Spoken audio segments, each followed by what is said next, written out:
नमस्कार, मैं हूं मनोज मनु और आप देख रहे हैं द चाणक्य। क्राइम खबर के आज के एपिसोड में बात करेंगे अपराध की दो ऐसी खबरों की जो आपको सोचने पर मजबूर कर देंगी। हत्यारों ने गूगल से पूछा लाश को ठिकाने कैसे लगाएं, और 1 साल से लापता 4 साल की रुचिका किस हालत में मिली।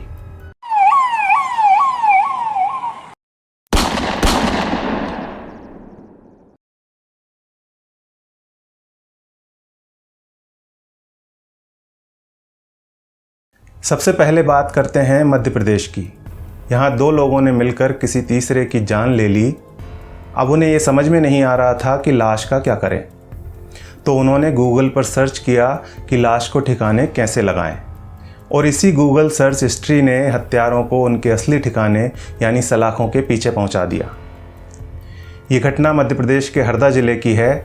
यहाँ 18 जून को खेड़ीपुर एरिया में रहने वाली तबस्सुम ने पुलिस को सूचना दी कि उसके पति आमिर की हत्या हो गई है, लेकिन ये सब कैसे हुआ इस बारे में वो कुछ नहीं जानती थी।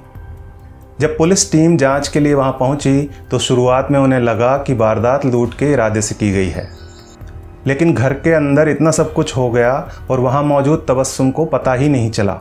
ये पुलिस को हजम नहीं हो रहा था, इसलिए पुलिस को शक हुआ कि इस हत्याकांड में मृतक की पत्नी शामिल हो सकती है। इसी आधार पर पुलिस ने तबस्सुम की कॉल डिटेल्स निकाली तो पता चला कि वो लगातार इरफान से बात करती आ रही है। जो मृतक है उसकी पत्नी ने अपनी कॉल डिटेल्स निकाली और फिर उससे ये पता लगा कि वो एक ऐसे व्यक्ति से जो उसके पड़ोस में रहता है इरफान, उससे काफ़ी लंबी बात करती है, और न केवल अभी से काफ़ी दिनों से, और वो उससे संपर्क में भी है। अब पुलिस को उस पर और ज़्यादा संदेह हो गया था, इसीलिए उन्होंने साइबर सेल की मदद ली।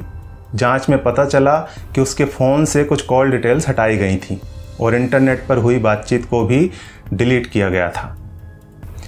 इसके अलावा जब तबस्सुम की गूगल सर्च हिस्ट्री खंगाली गई तो पता चला कि उसने गूगल पर हत्या करने और लाश को ठिकाने लगाने के तरीके खोजे थे।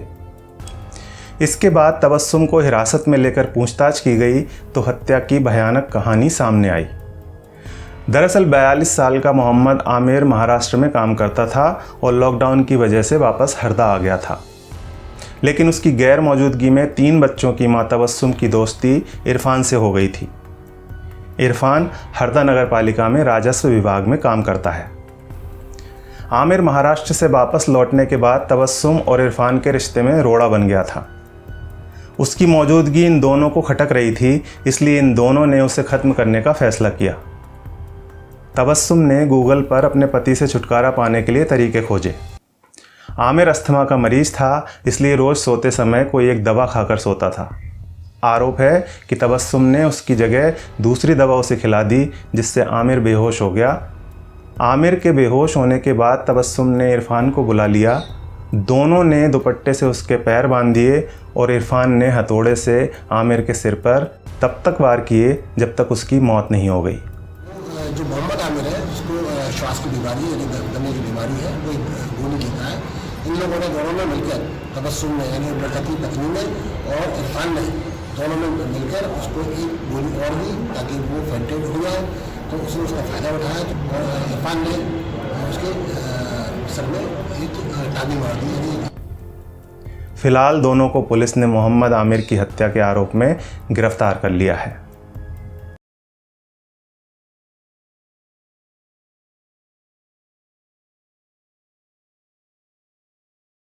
दूसरी खबर है छत्तीसगढ़ के जसपुर से। यहाँ पिछले साल 23 जून को 4 साल की बच्ची रुचिका अचानक रहस्यमय ढंग से गायब हो गई थी, और अब पूरे 1 साल बाद इस घटना को अंजाम देने के आरोपी को पुलिस ने गिरफ्तार किया है। जशपुर जिले के पत्थल गांव में 24 जून 2020 के दिन श्याम सुंदर भारद्वाज की 4 साल की बेटी रुचिका चॉकलेट लेने के लिए निकली थी, लेकिन वापस नहीं आई। माता पिता ने आस पड़ोस में सब जगह तलाश की, लेकिन वो कहीं नहीं मिली। थक हार कर उन्होंने पुलिस को खबर दी। पुलिस ने कई लोगों से पूछताछ की, लेकिन रुचिका की कोई जानकारी हाथ नहीं लगी। पूरे 1 साल तक उसके माता पिता पुलिस से लेकर मुख्यमंत्री तक बेटी को ढूंढने के लिए फरियाद करते रहे, लेकिन उन्हें अपनी बेटी की कहीं कोई खबर नहीं मिली। रुचिका की तलाश पुलिस बड़ी ही गंभीरता से कर रही थी। इस बीच पुलिस के बड़े अधिकारी भी उसके माता पिता से मिले, लेकिन वे सिवाय ढांढस के और कुछ नहीं दे पाए। साल भर पहले 24 जून 2020 को वो बच्ची रहस्यमय ढंग से लापता हो गई थी और उस समय भी थाना प्रभारी यही थे और ड्यूटी साहब भी यही थे। जो संभावित जगह थे उनके संबंध में तलाश किया गया। हर तरह से टेक्निकल तरीके से कीजिए या मोबाइल के तरीके से कीजिए, कोशिश किया गया, लेकिन सफलता नहीं मिल पाई। लाख कोशिशों के बावजूद रुचिका का कहीं कोई पता नहीं चल पा रहा था। रुचिका के गायब होने के तकरीबन 1 साल बाद 19 जून 2021 को पास के ही गांव पतरापाली के तालाब की झाड़ी में एक बच्ची का कंकाल मिला और जब पुलिस ने जांच शुरू की तो पता चला कि बोरे में मिला कंकाल रुचिका भारद्वाज का है। रुचिका के माता पिता ने कपड़ों के आधार पर कंकाल को अपनी बेटी रुचिका का बताया, जो साल भर पहले लापता हो गई थी। कंकाल मिलने के बाद पुलिस ने एक बार फिर नए सिरे से जांच शुरू की और बच्ची के हत्यारों को ढूंढना शुरू किया।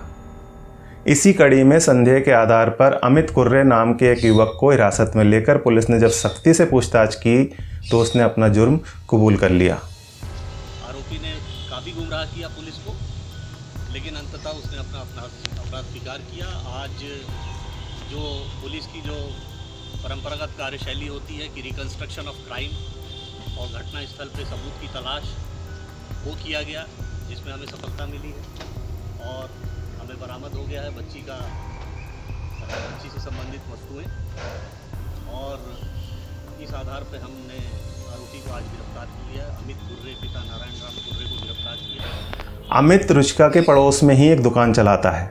उसने बताया कि पिछले साल 24 जून को रुचिका उसकी दुकान पर चॉकलेट लेने आई थी, तभी अमित कुर्रे ने उसे जोर से धक्का दे दिया। बच्ची के सिर पर चोट लगी और वो बेहोश हो गई।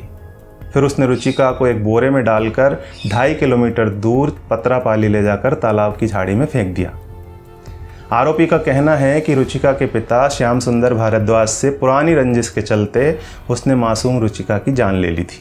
ये पारिवारिक रंजिश है इनकी, एक ही समाज के लोग हैं और इनके बीच में कुछ एक महिला से संबंधित कोई विषय को लेकर विवाद हुआ था और इसके चलते दोनों में आपस में काफ़ी कहासुनी भी हुई थी, ये जानकारी है। तो और एक दुकान संबंधी भी एक रंजिश है, दुकान तोड़वाने के बारे में या फिर कुछ अतिक्रमण के बारे में क्या विवाद था, ये अभी विवेचना में सामने आया है। आज के हमारे इस वीडियो के बारे में अपनी राय कमेंट करके ज़रूर बताइएगा और चैनल पर पहली बार आए हैं तो सब्सक्राइब करके जाइए। धन्यवाद।